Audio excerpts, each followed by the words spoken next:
संसद भवन पर आपकी मुलाकात करवाने वाले हैं। राष्ट्रीय सैनिक संस्था के हमारे राजीव जोली खोसला जी जुड़ चुके हैं।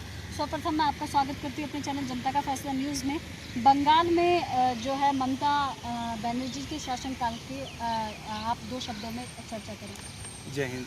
मैं राष्ट्रीय सैनिक संस्था दिल्ली एनसीआर का संयोजक राजीव जोली खोसला।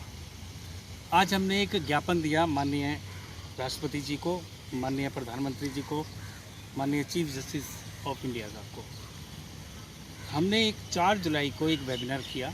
वेबिनार का मकसद था कि बंगाल में जो हिंदुओं पर अत्याचार करवाए जा रहे हैं उस विषय पर। अत्याचार करने वाले कौन है ये हम सबको मालूम है। एक मुस्लिम वर्ग के लोग अत्याचार कर रहे हैं। और मज़े की बात यह है कि भारत के जो अभी प्रधानमंत्री हैं नरेंद्र मोदी जी को सबने कह दिया कि हिंदूवादी प्रधानमंत्री हैं, हिटलर प्रधानमंत्री हैं। उसके बावजूद भी हिंदुओं पर, सनातन धर्म पर इस तरह के अत्याचार हो रहे हैं, ये काफ़ी गर्वनीय है। इसमें हमारे वेबिनार में महंत नरेंद्र गिरी जी, जगत गुरु शंकराचार्य नरेंद्र गिरी जी भी मौजूद थे, पुष्पेंद्र कुलक्षेत्रा मौजूद थे, जनरल जीडी बख्शी साहब मौजूद थे, RN सिंह साहब मौजूद थे, राष्ट्रीय सैनिक संस्था के अध्यक्ष कर्नल तेजिंदरपाल त्यागी मौजूद थे। सभी कहते हैं कि लॉ एंड ऑर्डर की स्थिति बदल चुकी है। लॉ एंड ऑर्डर किस लिए होता है?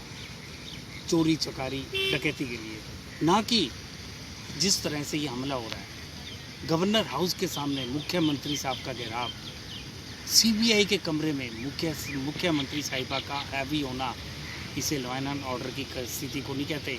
ये एक सोची समझी साजिश है हिंदुओं के खिलाफ। और जैसा 1990 में जम्मू एंड कश्मीर में हुआ था, वहाँ से कश्मीरी पंडितों को मुस्लिमों द्वारा भगाया गया था, वैसी ही प्लानिंग बनाई जा रही है। मगर हिटलर कहने वाले हिंदूवादी सरकार के प्रतिनिधि हमारे नरेंद्र मोदी जी क्यों मौन हैं? ममता बनर्जी क्यों इनको आंखें दिखा रही है?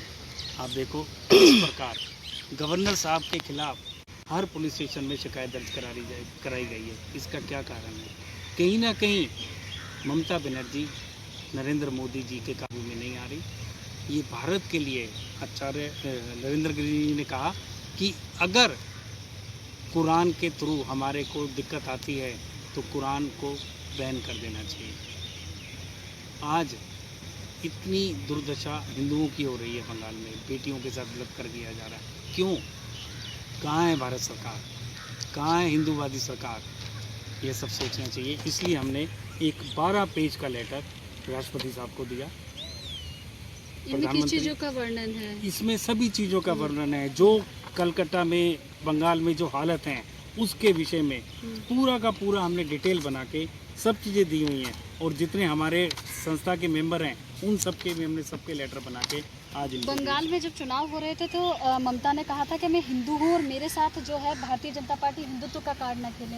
आपके बयानबाजी से पता चल रहा है कि वो मतलब वहाँ पर जो है सनातन धर्मियों को प्रॉब्लम हो रही है। तो कहीं ना कहीं लगता है कि ये ममता बनर्जी का दोहरा स्वरूप निकल कर आ रहा है सामने। तो उनको सोचना चाहिए, भारत के प्रधानमंत्री को सोचना चाहिए। जो भारत के प्रधानमंत्री नरेंद्र मोदी जी, उनकी जो कार्यकर्ता हैं भारतीय जनता पार्टी के कार्यकर्ता जो थे, जिन्होंने भारतीय जनता पार्टी का झंडा बुलंद किया बंगाल में, आज उनकी क्या दुर्दशा है। तो इसके लिए क्या कार्य कर रहे हैं आप लोग? इसके लिए हम तो कहते हैं सारा ठेकरा मोदी जी पर फेंक दिया, लेकिन राष्ट्रीय आपका सैनिक जो संस्था है वो क्या कार्य कर रही है? उनको भी तो बंगाल के और प्रस्थान करना चाहिए, जागरूकता रैली चलानी चाहिए, उनके खिलाफ वो करना चाहिए। देखिए ये सब चीज़ें हम करेंगे। हमने पहले इनको ज्ञापन दिया है।